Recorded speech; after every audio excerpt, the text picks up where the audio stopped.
Hi, everybody. I am Kathy Heekin from Cincinnati, and I'm recovering one day at a time in the Worldwide Fellowship of Al-Anon. Hi. I come to you as an immature woman this morning, but, you know, I have great hope. I would like to thank the committee, particularly Michelle, for inviting me to come to speak this afternoon. I'm also deeply appreciative of the basket of fruit in my room, of which I have consumed much fruit, being careful for those strawberries, because I know you spray. So when I was coming here from Ohio, people say, oh, you're going to Southern California? Oh, Southern California. And I say, why do you do that? I love Southern California. It's so lovely. Oh, well, then you probably haven't been to Northern California. So I think, well, maybe that's true. So then I went to Northern California, and it's nice, but I still like Southern California. As I said to Michelle when we were driving up here from the Los Angeles airport, how long could you really be sad with that ocean to your left, you know, and all that greenery and floral stuff, you know, on your right? I mean, you'd have to really work at holding on to pity or anger. It's just gorgeous. What a wonderful place to recover. And then here you are, you know. Some of you I've met briefly before, and it's my good fortune to find myself again with men and women who are interested and serious about recovery. And I'm really feeling very blessed, actually. My kids had a surprise party for me in October, and a friend of mine said to me, gee, you don't seem very... if my kids had a surprise party for me, I would just be like, I mean, I wouldn't be able to speak, and I'd be weeping, and I'd be this, and I'd be that, and you don't seem very overwhelmed. And I said to her, well, you know, maybe that's because I'm really pretty much overwhelmed every day. And I really am. I just really go around with this wonderful feeling of being blessed and overwhelmed by the grace of God a lot. I mean, a lot. And that's how I feel today. That's really how I feel today. I was in a meeting a couple of weeks ago, and it seemed like everybody at the meeting, they were all from alcoholic homes, and they were talking about the messages they had received growing up in alcoholic homes. And I said that night, you know, I didn't grow up in an alcoholic home, but I got a lot of those same messages. I mean, I have my own bag that I carried through life with messages that I learned. I learned, you know, that what the neighbors thought was very important. I learned that. I learned that you don't lose your temper, that you keep your anger to yourself. I learned that you don't complain, that you make the best of the situation. I became the queen of making the best out of a bad situation. I learned the importance of suffering. I learned that suffering silently was the golden ring. I mean, anybody can suffer, but to suffer silently, that was a big. When I was a kid, you know, I learned it was important to take care of you before I took care of me. That's all the stuff that I got growing up. I don't know that it's particular in any kind of home. What threw me was that later in life I tried to apply those lessons to alcoholism, thinking I could cure somebody else. And when that didn't happen, I became very frustrated, angry, resentful, and most of all, panicked.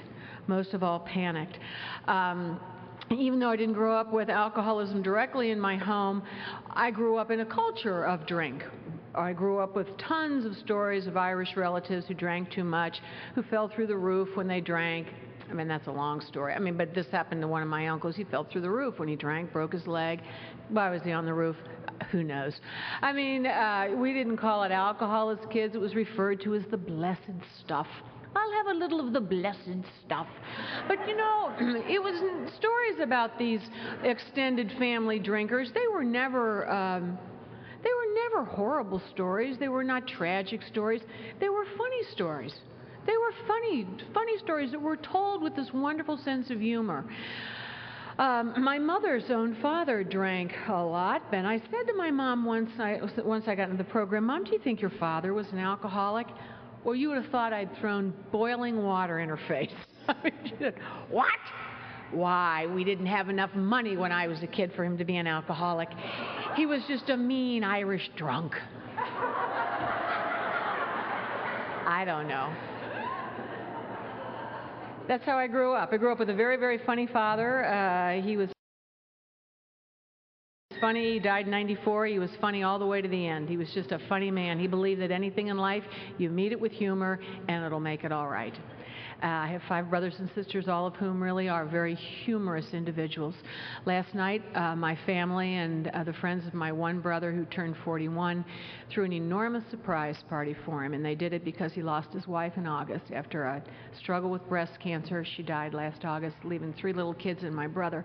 So the family and friends, you know, they came together and had this enormous surprise party for him, but I was coming here, you know, and my mother, who looks like Maureen O'Hara, but has the personality of John Wayne, she said to me, "What do you mean you're going to California?" I said, "Well, Mom, you know, I've had this commitment. I'm going to go into California." "Why?" she said. "You're turning your back on your family for those people." That would be you. Because my mom doesn't get this, you know. My mom is appalled at anybody. I mean, she's 81 years old, and she really does look like Maureen O'Hara, and she really does have the personality of John Wayne. She's a great woman, but she just cannot believe that anybody would ever tell anybody what was going on in their lives. Really? Really? I mean, you just don't do that. And here am I, you know, and what's she to tell her friends? It's a problem for my mother, this recovery. It's a problem. But that's okay. You know, that's all right. She doesn't have to understand it. I have to understand it. I have to understand it. And I have to understand my mother when she says to me, "You know what I'd do with those kids?" Meaning mine. "I'd crack them in the head." She just comes from that era where a good crack in the head fixes everything, you know? Would that it did. Would that it did. So, coming out of this really wonderful place that I look back on with nothing but fond memories, but recognizing that there, of course, you know, I did not come from perfect parents, but boy, I came from funny parents. I'll tell you that. I came from funny parents. In 16 years I was educated by nuns for well over 16 years. And I don't know where all those goofy ones get. I had really good ones.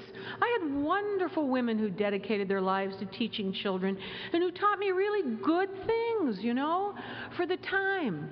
It wasn't the 1990s, it was the 50s. You know, duck and cover. I mean, we were always ducking and covering, you know, waiting for an atomic bomb. But I don't feel like I grew up in a in a society of fear. I don't know. We just ducked. When the nun would say duck and cover, we'd go under our desks.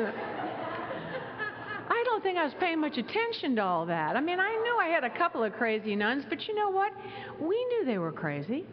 We knew that. We knew it right away. And it just what they said went in one ear and out the other. They were, you know, we knew they weren't right. I don't know how much damage they caused. They didn't cause me any damage. I was really very impressed with the women that taught me for years and years and years. And to be honest with you, I still am today. I'll tell you one thing, though, that I think is important about me, and that is this, that I always was one of those kids. I was the 3rd kid out of a family of 6, and I was really good at adjusting. You know, I was really good at coming into a situation, seeing how it was going, and then making an adjustment. I think my 2 older sisters, you know, they were not as just where they were. You know, they took the brunt of being the first in line. You know, I think my mom and dad practiced a lot on them. And by the time I came along, I don't know, I just seemed to never get into trouble much. I knew what to say, I knew how to act, and I was very good at adjusting. Was a kid that always followed the rules. Loved to, you know, I would always take it up to the point just before I would get caught, just before the nun would come around the corner, just before the police would arrive. I knew, and I'd get out of there. So I never got into trouble, but always flirted with it. Always flirted with it. Was always attracted to the kids who got into trouble. I seem to think that there was something about them, you know, that danger, that saying whatever they wanted to say. I used to love that. They would just say whatever they wanted to say, and I never would do that. I always measured my words because I believed that it was important never to hurt your feelings. I always believed it was my job to make you happy and make you feel good about yourselves, even if I had to lie. And I did, you know. I mean, I would say to people, "Oh, that's a wonderful dress. That's a wonderful dress." My husband used to say, "Who made that dress? Omar the tent maker?" And I'd go, "Oh, that's a terrible thing to say." But I thought it was a scream. But see, I would never say that. I would never say that. So that's the point. When I met my husband, I knew he would do for me what I could never do for myself. He just would always take the bull by the horns. He was confrontive. He said what was on his mind. I thought he was an extremely brave man, and he was. When I met him, I was in college, and he was in training. He was in training. He was in flight school for the United States Marine Corps. And he looked pretty good to me. He was funny, he was dashing, he was smart, and boy, anybody that would fly a jet for the Marines, I thought was incredibly brave. But the thing I liked about him the best, I can tell you a short story, and it's the story that I always hold on to. When we were dating, he had a lot of friends. His father used to raise quarter horses, and he had friends over in Indiana who also had a lot of horses. So one day we gathered up a lot of our friends in Cincinnati, and we drove over into Indiana, and we were all going to go riding. And one of the guys that was along with us knew nothing about horses, but he wanted to impress this date, so he chose the wildest horse he could find to ride. But when he went to try to saddle this horse in this little stall, the horse, either because it was a crazed horse or it was nervous, it just started thrashing and had this guy trapped. And so everybody started to call for my date, for Rick. Get Rick, get Rick, get Rick, get Rick, get Rick. So Rick got into the stall with his thrashing horse, and he reached up around that horse's neck and bit it in its ear. And that will paralyze a horse if you do that. I would never do that, but if you're ever in a pinch, fight that horse. And it paralyzed the horse. I mean, the horse just stopped, and then, you know, he threw the saddle on, and that was the end of that. Well, see, I looked at that, and I thought, well, there's the man I want to spend the rest of my life with, you know. Whoa, I mean, what in the world would you ever have to worry about if you were married to that guy, you know? A rude plumber? Oh, I don't think so. Oh no, not unless you want to get your ear bitten. So, I mean, I looked at that and I thought, well, this would be great.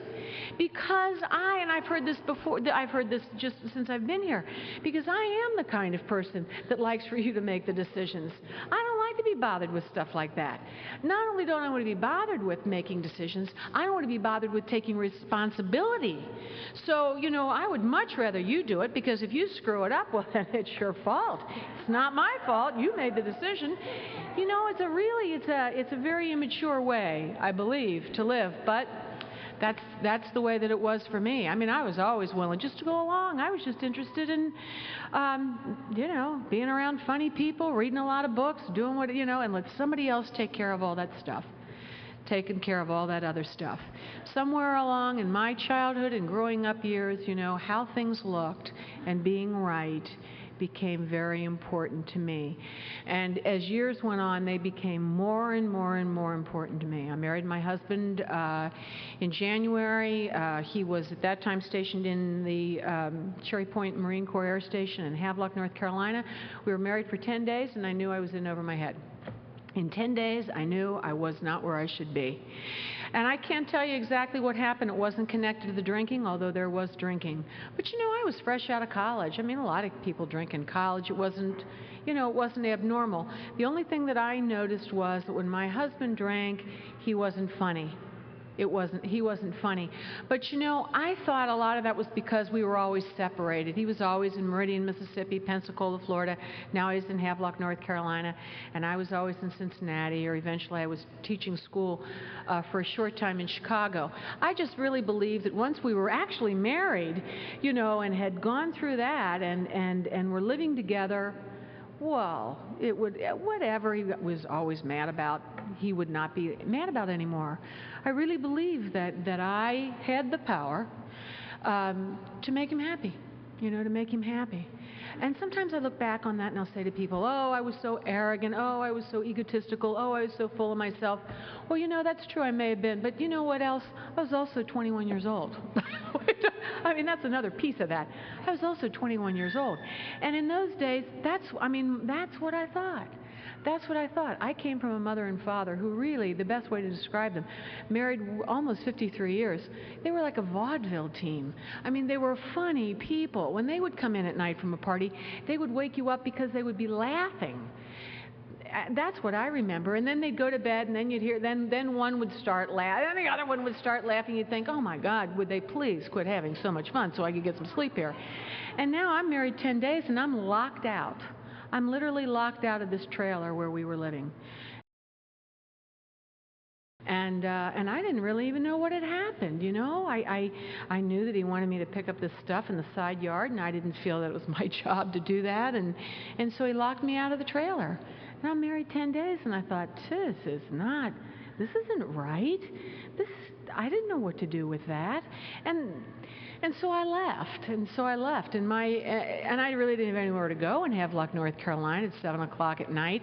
But I had a sense that I needed to just get out of there, that something was wrong, and it scared me. It just scared me. I couldn't tell you what it was, but I had this foreboding sense that I was in over my head, and that something was really wrong here. And my first instinct was to get out of there. But what stopped me, and what would stop me for the next 12 and a half years until I found you, was, how will that look? You're married 10 days and you go home? I mean, how will that look? That's crazy. And so what I did is pulled, that bag that I carried with me, which was, you made your bed, you lie in it, you had a happy childhood, now you're going to have to settle for a lousy adulthood. I mean, suffering makes, what doesn't kill you makes you stronger. All those old things that came back to me told me I was just going to have to swallow that fear, go back, and make the best of it. And just make the best of it, and act as if everything was all right. Act as if everything was all right. So as I headed back for that trailer, the fear, the panic was just right there, but also what was there was anger, and not so much anger towards him, but anger towards myself, because I always, I thought, gee, you're caving in, you're giving in, you're going back. You're going to go back, you're going to pick up that whole side yard, and why don't you just do something else? If you had any guts to you at all, you'd go and knock that trailer right off its cinder blocks, and if you were your mother, you'd then throw a lit match into it, and there you'd be. But see, I couldn't do that then when I was 21, 22 years old. I just didn't want to cause trouble. I've been married 10 days, and I was so angry with me. And that's, that in and of itself is pretty much the story. Now, things like that didn't happen all the time. My God, it would have been so much easier had they, but they didn't. I was married to a wonderful man. He was funny, he was charming, he was a lot of things. He was a lot of things. But I spent 12 and a half years with one foot in that marriage and one foot out of that marriage, and it's no way to live. I spent 12 and a half years building a case, gathering evidence, so that one day when I had to leave, it would be okay with you. One day when I had to leave, you would understand why I had to do what I had to do.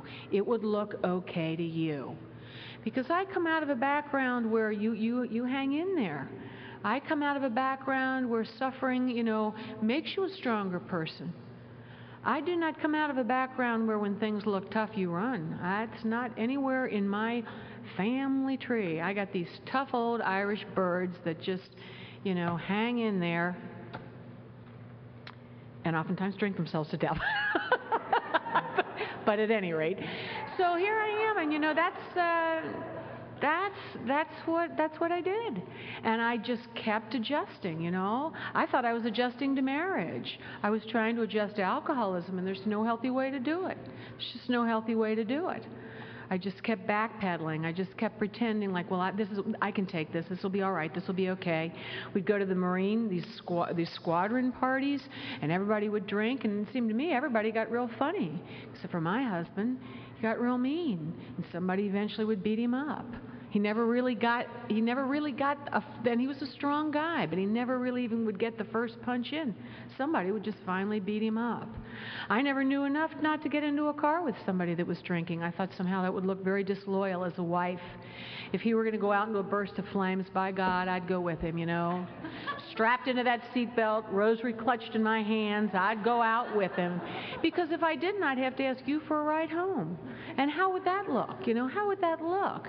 All that stuff, all that little stuff that I brought with me, all those little messages that I had, some of them were really good messages, by the way. Some of them weren't so great.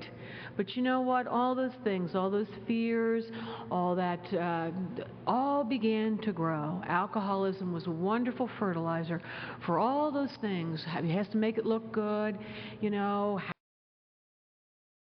How will it seem? I have to be right. Thought I was the keeper of truth and justice in our relationship. Was convinced of that. My job had to be to straighten this guy out.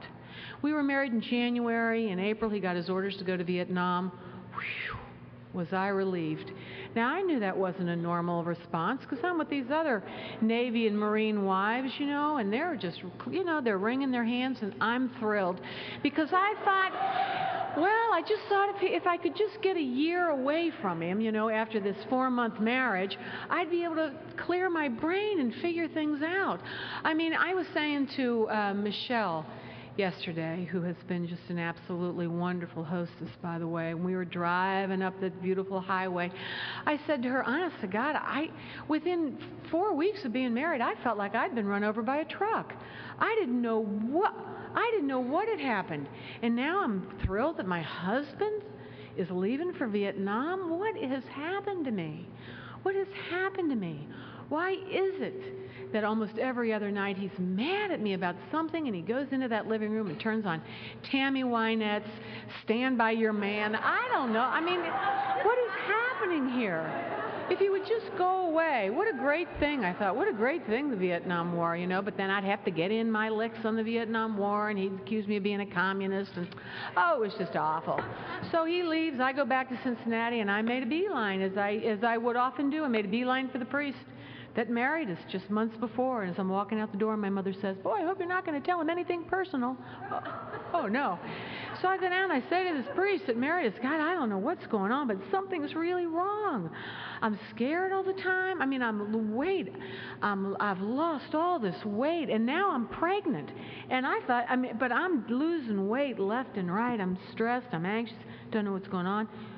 He says, maybe you're just too aggressive, you know, maybe you just need to take a back seat. What did he know? I mean, what did he know? I gave him what I knew. He gave me back the best he could based on the information I was willing to share. So that's how things went, pretty much, you know, you know, is this the day? Should I leave today? Is this great enough? Does this constitute grounds? And then it would be followed by, oh, how could I have ever thought of leaving this guy? He's great. He's wonderful. He went to Vietnam. He came back in a year. Never thought he'd be hurt in Vietnam. I mean, I know probably the politically correct stance would have been to worry, but I knew nobody was going to hurt him. He was just too mean. That's what I was thinking. He wasn't going to get hurt, but I used to always think maybe if he were just captured and tortured a little bit. I mean, not badly, you know, nothing that would permanently scar him, but just something that would straighten him up. You know, a spiritual experience. In Asia, you know, anything. Nothing. Came back, decided to get out of the military. His time in the Marines was up, and he decided to take advantage of the GI Bill and become a dentist. Don't ask me. I mean, but that's what he decided to do. Shortly before we left for dental school in Ohio State, he was beaten up again over in northern Kentucky, in Newport, Kentucky. He was with a buddy from the Corps, and yep, there they were, a few good men over in northern Kentucky drinking, and finally a bouncer with brass knuckles just beat the living daylights out of both of them, and he had to have surgery to fix his eyes before we left for dental school. Once we got to Columbus, the drinking stopped. I thought it was because of me. I thought it was something that I had done, you know. I thought it was because I had hung in there so patiently, so, wisely, so loyally, you know. I was so good at accepting unacceptable behavior and believing that it somehow made me noble. I was really good at that. I just thought I was so damn saintly I could hardly stand myself. And wasn't I, you know, and here we were now, and he's in Columbus, and we're both in Columbus, and he's going to dental school, and he's getting, you know, wonderful grades, and we're having kids, and I think I know exactly what my life is going to look like. We'll go back to Cincinnati. He'll be the successful dentist, and we'll just have these kids. And when we were in Columbus, we were involved in this marriage group, and we were talking to people about communication, and that's what we'll do. You know, we'll carry the message. I just was so proud of myself. I really was. What can I tell you? Just full of me. Just full of me. We got back to Cincinnati and things fell apart, and I could not tell you what or why. Couldn't see any alcohol. I'm good with alcohol. Alcohol smells. I mean, it really smells. You know, one of my older kids came home on Thursday night with friends from college because they came to Cincinnati for a concert, and she said, we'll just all sleep up on the third floor. So when I went up on Friday morning, because up on the third floor I have this my computer and I had to write this thing for school, as soon as I started up the steps, I could smell it. I mean, you know, it was like this, it was as though I had this brewery on my third floor. You know, you can just smell it. All these college kids packed in this room after a concert. It was just, I thought, my God, I'm going to get high while I'm doing this paper. I'm good at that. I can smell that, but I can't smell any stuff. I don't see anything around. I don't know what's going on. What's going on is now that he's a dentist, you see, and has a license, he's writing himself prescriptions. And filling them. God love him. You know, he just writes them right out to himself. No fake names, no, you know, anonymous aliases. And then he signs it.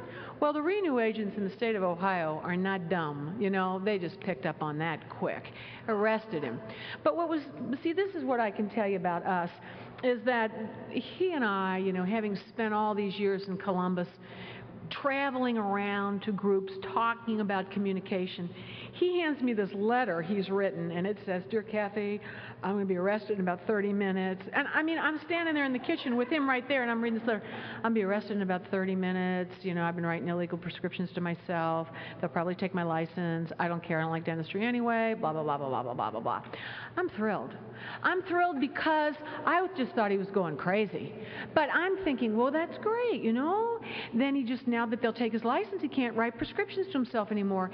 And we can go back, you know, to being, you know, Mr. and Mrs. America. This is going to be okay. This is going to be great. I can fix this. I can deal with this. This is no problem. But as you know, that was just the beginning. That was just the beginning of the end, because away goes his dental license, and then we slip back into the good old, the whiskey and you know, we go back to the alcohol and years of unemployment. Unemployment scares me. I mean, it really terrifies me. I always say I grew up in the shadow of the potato famine, and I'm one of those that, you know, is sure that no matter how much money I have in the bank, in 2 weeks it's going to be gone. I don't know where I got that. My whole family's that way. You know, it's just the way that I was raised or something. But now he's unemployed, and I am convinced that very soon here we're all going to starve, and I'm living with that terror. Alcoholism terrified me. It just terrified me. That's the only thing I can tell you. It just scared me to death. I'd go around the house, you know, running the sweeper, kids hanging on me, weeping. And I was weeping because I was living so far down the road.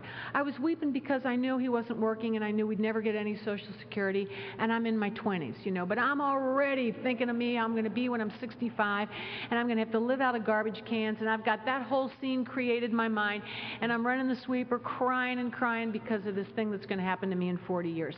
That's what alcoholism does to me. Talk about what we say, you know, perceptions distorted. You know, my imagination is running wild. I've got this horrible picture, bleak picture painted of how it's going to be, At the time we were living on his family's, well, it was a family compound. It's the only way I can describe it, and that's exactly what it was. It was a family compound. His parents owned this main house, and because of these horses, they had acres and acres and acres of beautiful pasture land. And if you'd come onto the family compound, you'd come through these beautiful stone gates with wrought iron fence, and then you'd wind your way up past the split rail fences and these quarter horses. And one sister and her husband lived here, and another sister and her husband lived here, and it was just all family, really. Then you'd get to the end, and here was the main house, and next to it was this little white, darling little white house where we lived. Temporarily. That was always the house where you lived until you had enough to build your own place on the compound. So here we are, and if you'd come to visit me, you would have thought exactly what I wanted you to think. You would have thought that my life was just wonderful. You know, there I am, you know, with a pool right next to me and stables and a tennis court and the whole thing overlooking the Ohio River and these beautiful hills of Kentucky. It was great. But inside, we've got nothing. We've got nothing. We can't even pay the electricity bill. We're giving the kids powdered milk. We've got some friend or Rex who runs a scam on the government so we can eat this government cheese. It's crazy. It's crazy. My husband did finally do some sort of work. He became a fox hunter. You know, I don't know, but in the 1800s, I like to say, it was probably a lucrative profession.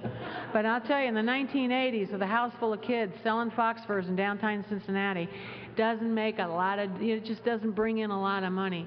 And the guns, you see those guns that would terrify me. He would lay up in bed in this wonderful room that overlooked, you know, all of this stuff with this big oak tree. He would lay up in bed some days and he had guns on the wall hanging up in a rack.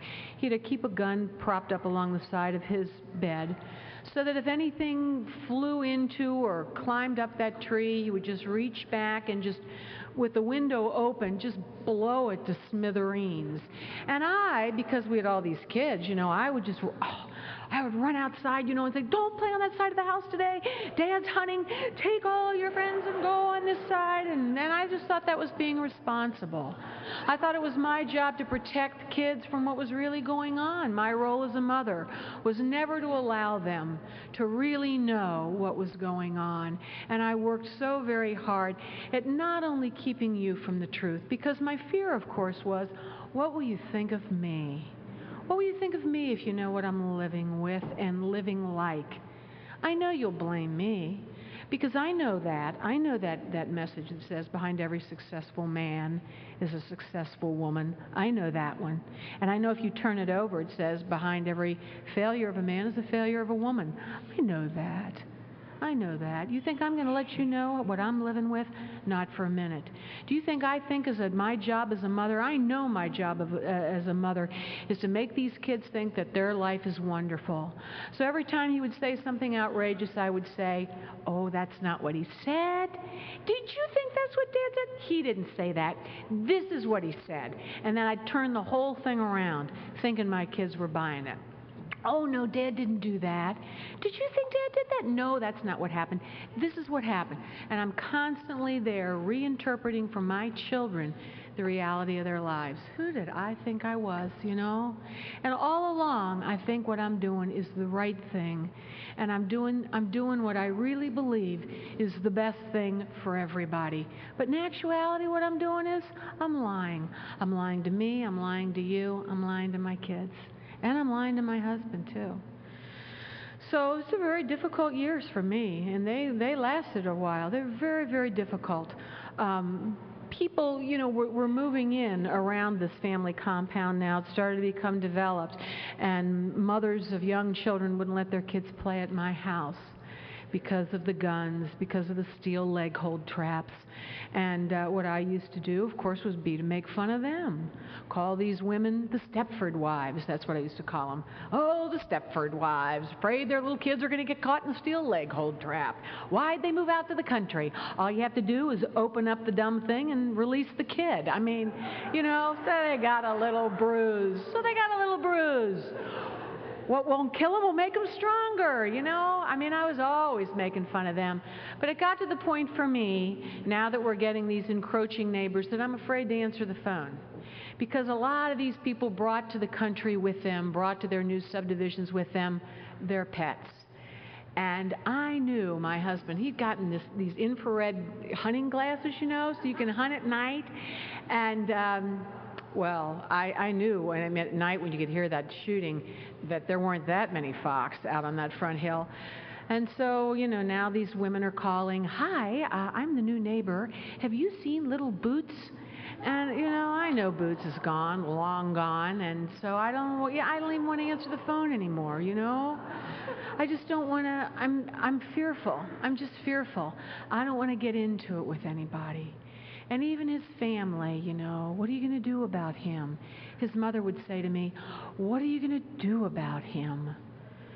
And I would think, well, maybe if you'd done your job right, I wouldn't have to have done anything with him. You know, I mean, I just thought, what am I'm confused and I'm frightened. I'm confused and I'm frightened. And eventually what happened was a sister on the driveway joined Alcoholics Anonymous. And then this sister joined Alcoholics Anonymous, and then this sister joined AA. And it was just like the domino theory, really. They just all started joining Alcoholics Anonymous. And their spouses began to join Al-Anon.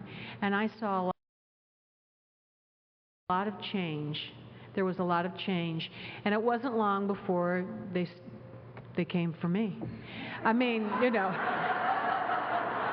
they'll never tell you they're coming for you, but they're coming for you. Oh, I mean, I may be stupid, but I'm not dumb. They were coming for me. They're coming up the driveway. Oh, wrong book.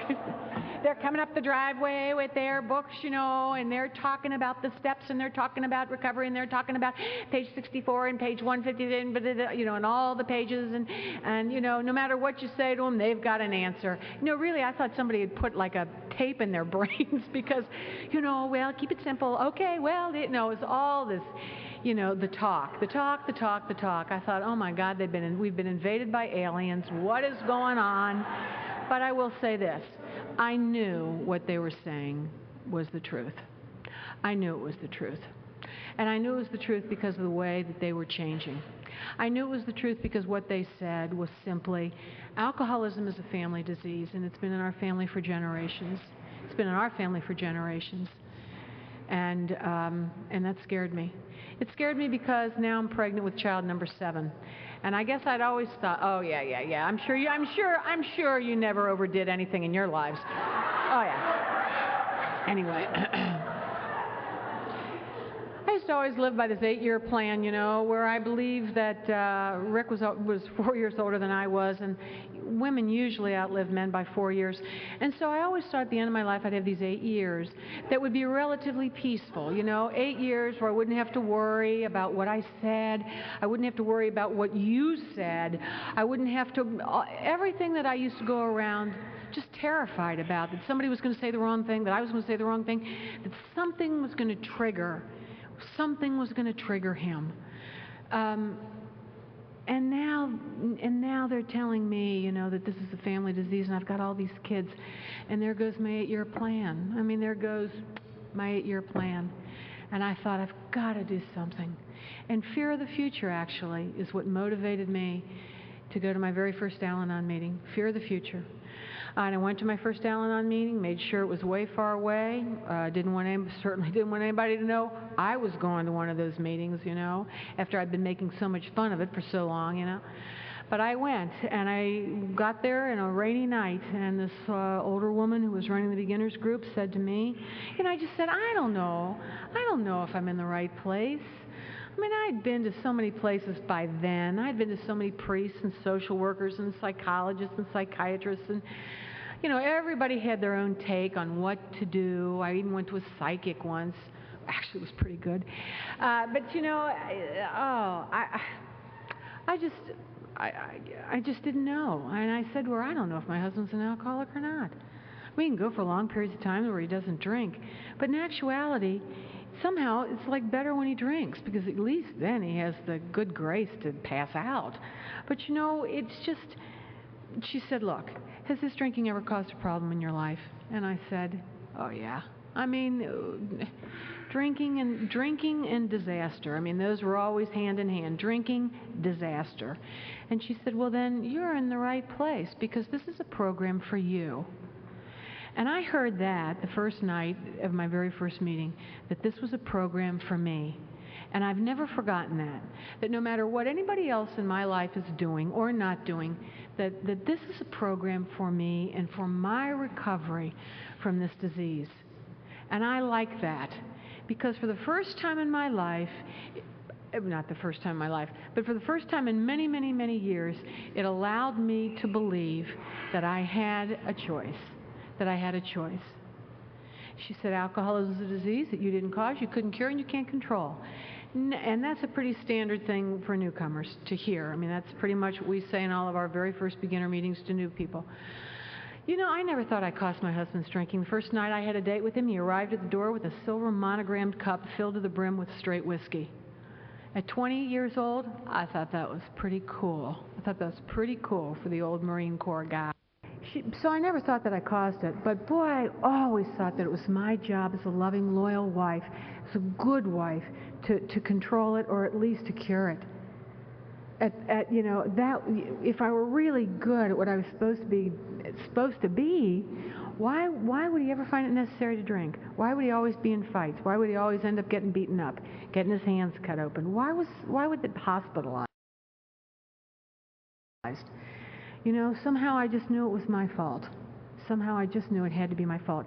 And here's this woman telling me, not only is it not my job, but to mind my own business. To mind my own business.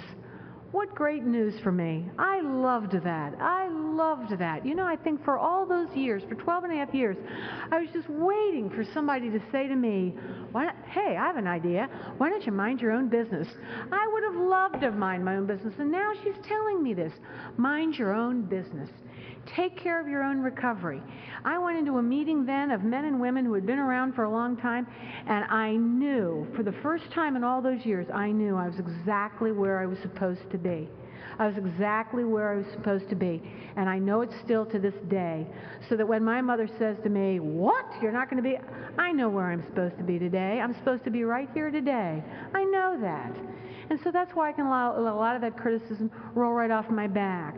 Because I believe today that I am led by a power greater than myself, who will take me where I am supposed to be. What in the world do you think I would ever, in 12 and a half years ago, imagined that my life would have turned out the way it has turned out? Never in a million years could I have ever predicted that what would happen to me has happened to me. And it's only because I've followed your example. I've followed your example in your own recovery. So here I am with men and women who are talking as though they have a choice in their lives, who are unlike me, who always thought I did everything that I did because I had to, said everything that I had to because that's what else could I say? You know, what else could I say? They are making choices about what they want to do and who they want to become, and that impresses me. They are showing me that failure is the beginning of wisdom, that failure is the beginning of wisdom.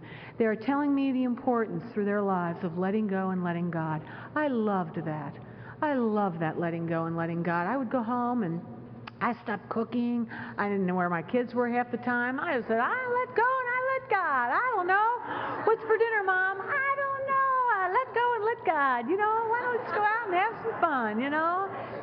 And eventually I straightened up. But I loved that at first. You know, that idea of just, hey, let go. Because for years, you know, I've been living like this for years, and I didn't even know it. I didn't even know it. I heard some people talking about control. I never thought of myself as being a controlling person, ever. But you know, there are a whole lot of ways to try to control things. Never thought of myself as a manipulator, but I'll tell you, there's a lot of ways to manipulate. I mean, I would, you know, at 8 months pregnant, go into this room where my husband was laying on the bed and start, with a heat gun, start peeling off the paint on the windows, you know. I mean, because I thought, gee, maybe if he sees how really miserable I am, he'll change. Well, that's pretty manipulative. But I always thought because my motives were good, it was okay. And now I'm with men and women who are not doing that stuff. They've got all kinds of plans for themselves and for their lives. They're telling me I'm not the keeper of truth and justice, that I can simply say, you could be right. You could be right. So I'd go home and he'd say something like, I think my whole family's ganging up against me. And I'd say, you could be right. You could be right. Then I would just walk off, and I had all these hours of time on my hands, you know, because I wasn't willing anymore to get in and to do battle, trying to be right, you know, trying to have the answer for everybody. You simply taught me to say, you could be right. And eventually, those words led to a new attitude for me. I don't have the corner on the truth. I really don't know a lot of stuff. And what joy and freedom there is for me today in accepting the fact I don't know a whole lot of stuff. Whew. You know, we always tell the story in education about this little, about the day that block of marble was delivered to the back door of Michelangelo's home. And every day he chipped away at that piece of marble. And a little neighborhood kid watched him from afar. Every day he watched Michelangelo chip away at that block of marble until finally Michelangelo had created the statue of David. And this little kid ran over to Michelangelo and he said, "How did you know that guy was in there?" You know, when I first heard that story, I thought to myself, my God, that's just like this program of recovery. I have always had this idea, this vision, and I really believe it was placed in me by my God. An invitation, a sacred invitation to be this woman of compassion and a woman of grace and a woman of understanding and a woman of great love and great hope and great courage. I've always had that vision of that woman somewhere in my heart, and alcoholism just ripped that vision away from me. Alcoholism just hollowed me out, and it just took from me my dreams, my hopes, my humor, my spontaneity. But what it took from me is what it will always take, the price that you always have to pay, and that is your dignity as a human being. And that's what this program, that is what the men and the women who practice these principles of these programs, that's what they have given back to me. They've given back to me that vision of the kind of woman I believe that God always, always has invited me to be and really has created me to be. Because I lost that. I lost that somewhere in all that anger and all that resentment and all that blaming and all that stuff that I do and did. You know, I have this Franciscan priest who often says the opposite of faith is not disbelief. The opposite of faith is anxiety. And I spent 12 and a half years being anxious. 12 and a half years thinking that I had to fix this. 12 and a half years being fearful that I could not do it. And when I came to you, you told me it was not my job. It was not my job, that my husband had the right not to recover. But the only thing that I could do was to recover myself, that was my job. And I believed you. My mother has a prayer in her refrigerator that says, reach up as high as you can and God will reach down the rest of the way. I have a sponsor that tells me all the time that I am enough for today, that for today I am enough. And I believe that. I really believe that because today I do believe in a God who can bring good out of evil, a God that can bring sense out of chaos, a God that can bring hope out of despair. It's not my job to do that. My sponsor also often says, let God sort it out. And today I'm willing to allow God to sort things out. Because for me, you see, I don't have to live anymore with all those answers. Because there's a lot about life that simply I'll never know. Life is a mystery. And I believe that, and that's why I need faith. If it weren't a mystery, all I'd need would be logic or reason. But it's faith that allows me to live with questions today and to be okay with that. To live with those mysteries, the mystery of life, the mystery of suffering. Nothing really changed for me until I got a sponsor, until I did a fourth step, because I'd spent years and years asking the wrong questions. I'd spent years asking, why is he doing this? What's wrong with him? Blah, blah, blah, blah, blah. And a fourth step and a good sponsor taught me that I needed to ask those. I needed to look at myself. I needed to take a look at that arsenal of weapons that I had developed over the years that our literature says destroys love and respect. That's what I needed to take a look at. I had to be honest about it. I had to be willing to really make it thorough. And I had to understand also that this disease does awful things to people. When alcoholism came to our home, it didn't just come from my husband, it came for the whole family. It came for the whole family. And I needed to do what only I could do, and that was to recover no matter what anybody else was doing.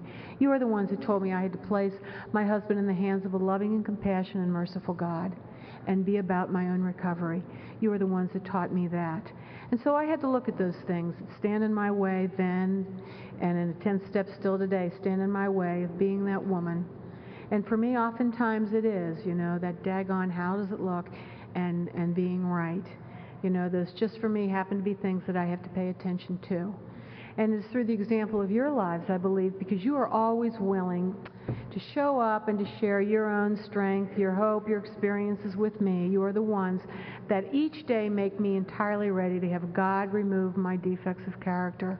You are the ones that show me through the example of your life and your goodness, You know, you give me the courage to humbly ask God to remove those things in me. Alcoholism absolutely humiliated me. It humiliated me.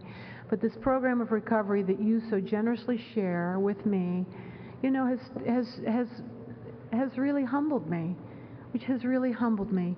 You are the ones who told me that the best amends I could make to my little kids was to give him a healthy parent. And I didn't want to go to meetings too much because I was afraid to leave those kids alone with him.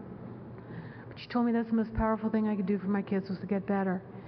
So I would go to as many meetings as I could get to.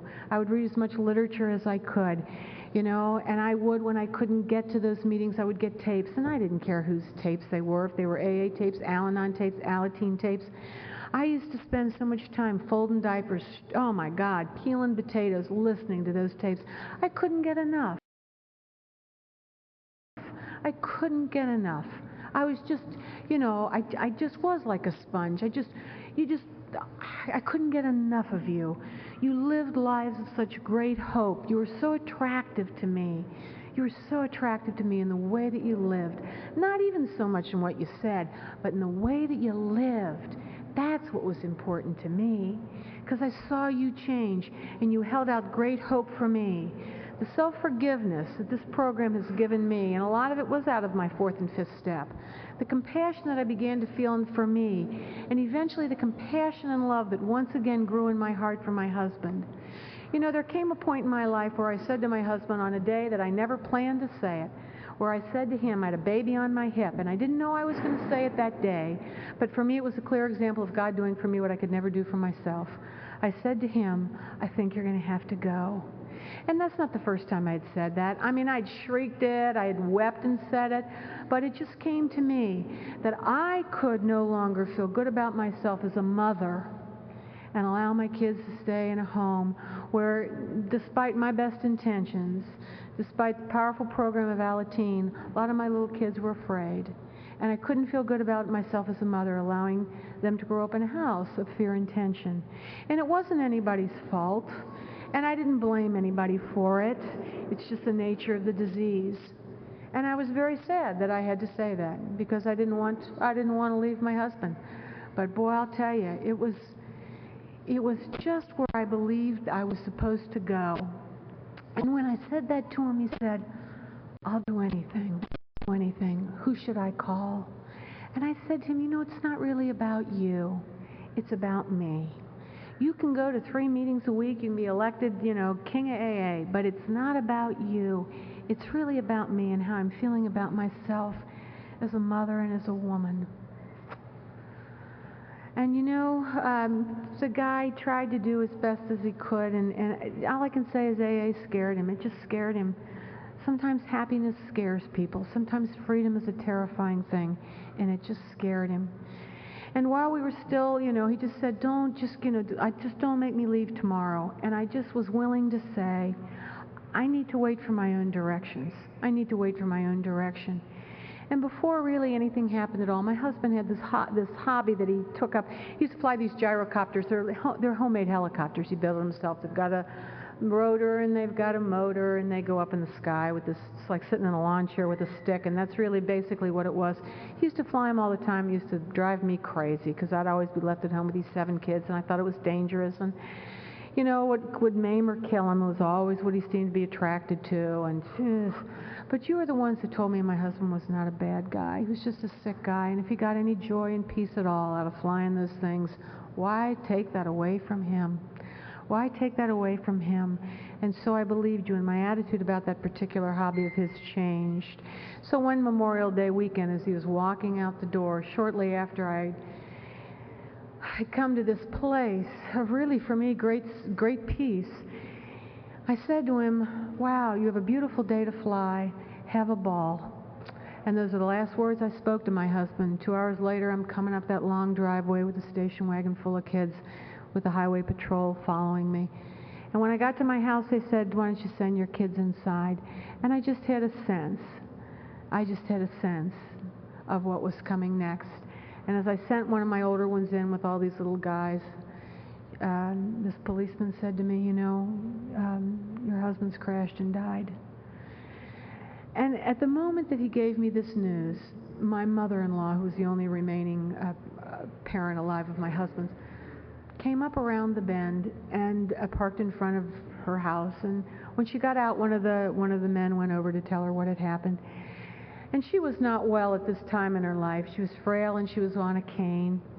But she walked over to me and she reached her arms out, and as she enfolded me in her arms, she said, "Thank God he's out of his pain." Now I know for my mother-in-law, my Rick was her favorite child. He was her oldest son, and I know he was her favorite child. And when she spoke those words to me, to tell you the truth, those words have never really left my heart. Thank God he's out of his pain. Because the peace and joy that eluded him here on earth, I know he has today. I know that he is held today in the arms of a loving and compassionate God. And the serenity that just eluded him here, he has today. And who would ever want to take somebody away from that? So, that's where I was there. And you're the ones that told me, that dying for my husband wasn't anywhere as hard as living had become for him. There are a lot of people in AA that would say, "Kathy, dying isn't hard for us when we're not in recovery. It's living that's hard. It's living that's hard." This idea of being powerless over others has really been brought home to me through my own children. When my husband died, my oldest child was 14 years old, and there were 7 pretty much in a row after that. And it is through my kids that I've come to know a new sense of powerlessness and a belief in a power greater than myself. My sponsor always says to me, if you are your children's higher power, they'll never find their higher power on their own. And I believe her. So that when my son at 15 eventually he probably accelerated his use of alcohol and drugs, and eventually he was taken out of the home, and eventually he was arrested and put in jail. You are the ones that told me that bars do not keep God out. And it is because of you and the hope that you were willing to share with me and that I could borrow from you. I could go visit my son in this little juvenile place, and I felt very blessed that he was safe. I felt very grateful that I knew where he was finally, because he was a runner. He was a runner. He would run a lot. And you are the ones really that allowed me to get out of the way of his recovery. While he was in there, a kid in the cell next to him hung himself. This little 15-year-old kid who was really trying to get into the psychiatric unit of a hospital and screwed up and ended up really, really committing suicide. My son was the first one that saw him, and I'm sorry about that. Geez, that's nothing I'd ever want for one of my kids. But you're the ones that have taught me that that's part of my son's journey, that somewhere along the line that's part of my son's journey, and I believe you. Eventually my son got really tired of it all and decided to join Alcoholics Anonymous. And not so long ago, after getting his degree in psychology at Ohio State University, he's announced to me that he has been brainwashed and he's really not an alcoholic. And I say to that, you could be right. You could be right. I don't know. My 6th child, I don't know, probably you don't see this out in California, but if you're in the Midwest, like in Oklahoma, sometimes when the land is really flat, you can see a dust storm coming from miles and miles and miles away. That's how I felt about my child number 6. Like way years and years ago, it was like this dust storm I could see coming in the distance. And I used to say to God, oh, come on. I mean, come on. I know you're the general and I'm the foot soldier. I know you're in charge of the campaign and I'm not. But come on, could we avoid this? I mean, could we avoid this? We've done this already. I don't want to have to do this again. And I'd go to meetings and I'd say, I really don't want to do this again. If I have to do it again, I'll do it again, but I really don't want to do it again. Little hints along the way, the dreadlocks that were dyed gold, that, the nipple rings, the spaced out, it was just coming. This is a great kid, but he really got deeply into the alcohol, and other stuff. And eventually, the courts put him through an assessment program. Eventually, the courts threw him in the hospital, adolescent unit. Eventually, he got thrown off the wrestling team. They will not let you wrestle when you have dyed gold dreadlocks because you just get it all over the mats. Sometimes if you have an enabling coach, they'll let you wear a bathing cap over it, but it just got crazy. I teach in this high school where my son was a student, and we had to throw him out. I mean, he wasn't the first one of my kids that had to be thrown out, but, you know, he's out, he's gone, and I knew I just needed to do something for him, and I knew that because I talked to you. See, that's what my sponsor does. My sponsor has 3 kids, none of whom have ever gotten in trouble, so she is a sponsor who gives me other phone numbers. So I call you, and you tell me about your own children and what you've done and how you've been able to turn them over, how you recognize that you are powerless over your children, how there is a really fine line between parenting and enabling. There's a fine line between alcoholic behavior and adolescent behavior as well. But, you know, I once again come to you and borrow from you your wisdom, and you walk me through those steps. You walk me through those steps. So I called a woman that I know in Southern California who works with adolescent kids and said, I don't know where to send this kid. I'm not really quite sure what to do. I'm getting confused. She made us a few phone calls, and I sent this kid off to Montana. Don't ask me why. You are the ones who tell me to take action and let go of the results. That's what you've taught me. I have to parent my kids. I take action and I let go of the results. This kid went off to Montana. I don't know where this place was. Somebody just said it might work, you know, it might be helpful. You are the ones that told me, don't have expectations. Don't have expectations. You know, interrupt the kid's use, and if you can keep him alive long enough, maybe one day he'll find AA. And I believe you. I believe you because I believe that God speaks to me through you. So I send him off to Montana. This one parent calls me and she says, your son is the same place where my son is. I think the Mormons are running it. I said, the Mormons? They're the least of my worries. You should see who he is hanging out with here. My son calls me from Montana. I want to be baptized. I said, well, you really already are. I want to be baptized again. So I said, well, you know, we'll think about it. And he comes home. He's doing great. He's just going to AA. He's fine. And then eventually he says to me, I feel like a hobbit. I feel like a hobbit. I can't hang out with any of my lifelong friends. I'm in AA. Everybody there is over 100 years old. It's from the perspective of a 17-year-old. And he slips back, you know. He slips back. This friend of mine said, you should have let him get baptized. So here I am 2 weeks ago. I'm in court, DUI, 15 counts of criminal damaging. And you know, this cute kid of mine, he's just so cute. He's sitting there now, he's got a bald head, and he's sitting there in front of the judge, you know, and she says, geez, you know, DUI, 15 counts of criminal damaging. Son, has alcohol ever been a problem in your life up till now? And he says, with all the denial in the world, no. She said, you never had trouble in the community with alcohol? And he went, no. Any trouble with school? He says, no. She says, Mom, you know, is that the truth? And I went, no. You know, I said, really, Michael, correct me if I'm wrong, but for you, drinking has always been a disaster. When he drinks, it's a disaster. You know what, this cute kid, he doesn't know that yet, and that's okay, because he will. He will, because I'm not my child's higher power. But I believe in a God who has brought me where I am today, and I'm so very grateful to where I've been brought. And I believe that that same God loves my children far more than I ever could hope to. I just need to take action and let go of the results, and to remember that God is in charge, that God is in charge. A loving God is in charge of my kids. I've got other kids, you know, who are not in trouble. Some of them have been in trouble, but I got 5 who are not in trouble. They're just great kids. They all are. All of them are. They're just kids. I know my kids don't do stuff to me. They don't do things to me. They're just being kids. They don't wake up and say, how can we really make life hard for Mom? They don't do that. They're just kids. And you are the ones that have taught me how to love my kids with no strings attached. You are the ones who have taught me never to put myself in a situation where my kids can harm me, because I don't want to have a resentment against them. That's how I avoid resentments. I stay out of their way and love them with an open hand.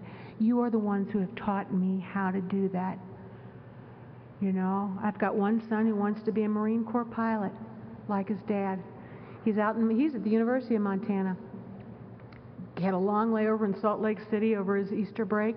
I said to him, "What'd you do in Salt Lake City for 3.5 hours in their airport?" And he said, "Well, I read my book," and the book was like, I don't know, Marines massacre everybody in the world or something like that. "Then when I got bored, I just started stalking people in the airport." Okay. You know, my husband first died, this fellow that I know who works with street kids said to me, "Oh, you're understaffed. You're understaffed." And that was the best news for me, that somebody just said right off the bat, "Oh, you're understaffed. It's like you're trying to run a 300-bed hospital and you got 2 nurses and no doctor. You're understaffed." And that was so good for me, because immediately from the get-go, I knew I was in. Oh, couldn't do it. People say, "How do you raise all these kids by yourself?" Never have. Never have raised them all by myself.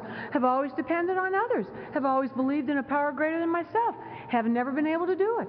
I have kids who are there. I think they're funny. Their teachers haven't always thought they're funny, but I think they're funny. Not so long ago, I was called in, and I had to go to this meeting at this little grade school down the street, and I got to teach, so I can't be there too terribly long. And I walked in, and here is my son surrounded by 6 teachers and the principal. Now, I don't like that, you know. I mean, I know this kid's a screwball, but I mean, come on. So they went boom, boom, boom, boom, boom, one at a time. "Well, when another child sneezes, he falls on the floor out of his desk." Well, I think that's pretty funny. I mean, I think that's not so bad. You know, I don't like the way he looks at me. I want to say, "Lady, you know, why would you go into teaching, for God's sake?" So, you know, and I can see my kid, you know, it's like they're pounding him on, you know, and I'm thinking, oh my God. So I got to go to school. So I said, well, you know, we'll work on this. So I grab my kid and I get him outside into the car. There's an ice storm going on to complicate everything. And I said, "You just get in this car with me." And I turned to him and I said, "Now you listen to me, Nick. I can't condone everything that you're doing, but by God, you're a great kid. You're a great kid, and you're going to be fine. Now you listen to me, Nick. You just do the best that you can today. You take it one day at a time. You're going to be fine. You're going to be great." You know, and he's just crouched over, and I said, "You know, I think you're wonderful. I think you're wonderful, and God thinks you're wonderful," blah, blah, blah. And he looked up at me and he went, "I'm not Nick, I'm Dan." I went, "Oh." You know, that's the story of my parenting. But I just do the best that I can. I don't know. That's just it. I now live with a boa constrictor and a piranha or something, and I don't know. It is pretty crazy. But you know what? It's just the way that it is. My kids are great. I wouldn't change a hair on any of their heads. I wouldn't change a hair on their heads. I really wouldn't. And I know they've got their lessons to learn, and life will teach them their lessons. I'm just so grateful that they are surrounded by aunts and uncles and a mother who have made a commitment to recovery in our own lives. Because I know you are there for my kids if and when they need you. You know, when I pray, I had a kid, one daughter who followed the Grateful Dead, you know. She was a deadhead. And I said to God, "You know, God, I'm powerless over this kid. Will you take care of this for me?" See? And it all worked out all right. Anyway. She had to be there for that one. Did you get that? Yeah, that's what I thought. I thought, wow, what power my prayers have. So what's important for me is this. What is important for me is as important for me when I first got in, and that is I need on a daily basis to sit down and take a look at my day. And I do that I do it on a piece of paper. I simply write "the woman." And I write down and list where that day I was the woman that I wanted to be, that I believe that God has created me to be and invites me to be. And then I have to make a list of all those things that I did. I just write down "not the woman." All those fears that crop up, the anxieties that crop up, the selfishness, you know, the inconsiderations, all those things. Because I truly believe through this program that God has issued me an invitation. You know, alcoholism broke my heart. But through my broken heart, God slipped through. And I truly believe that God calls me into a deep and intimate relationship with my understanding of God, an intimate relationship. And for me, it is absolutely essential that I carve, no matter what, out of my day, really quality time for prayer and meditation. I know I go to meetings sometimes, people say, "Well, I pray in my car." I would drive into a telephone pole if I tried to pray and meditate in my car. I can't do that. I have to really carve out time, because otherwise I get confused and I get scared. I get overwhelmed. I get overwhelmed and I get anxious. I believe that I really believe that invitation has been issued to me. And that for me has been the spiritual awakening, that I am of value. That for me has been the spiritual awakening, that I have been called into that relationship. And when that relationship for me is right, and when it is utmost in my life, everything else pretty much takes a back seat. Everything else really takes on less importance. How important is it? What is most important for me today is this relationship I have with the God of my understanding. And when I have that, and when I'm really connected to that source of power and love and grace in my life, I can live a life today of a woman of compassion, of imperfection, of grace, of courage, and of dignity. And that's what I say to the women I sponsor. Are you being the woman that you really want to be? Are you being the woman that God has called and invited you to be? Are you being the woman that God created you to be? Those are the questions that this program has led me to. Those are the questions that program has led me to. I'll close with a little prayer. I've had the absolute privilege of going on a retreat a couple of years ago with my sponsor. Wasn't at all connected to anything here. It was just a retreat over Easter. And in the course of that retreat, because it was held over the Easter holidays, we washed one another's feet. And I was able, in a very old tradition, to wash the feet of my sponsor. What symbolism for me. And then we heard the story about the old Buddhist monks who had, you see, used for thousands of years this beautiful cup in all of their ceremonies, and they kept it up on a shelf. And it was a cup that was just encrusted with jewels and was very, very special and of great value and sacredness. And one year a Buddhist monk got it down off of its place of honor, and he dropped it, and it broke. And I mean, the Buddhist monks were just, they were just so upset. Well, they were as upset as Buddhist monks can get. And they thought, what do we do, you know?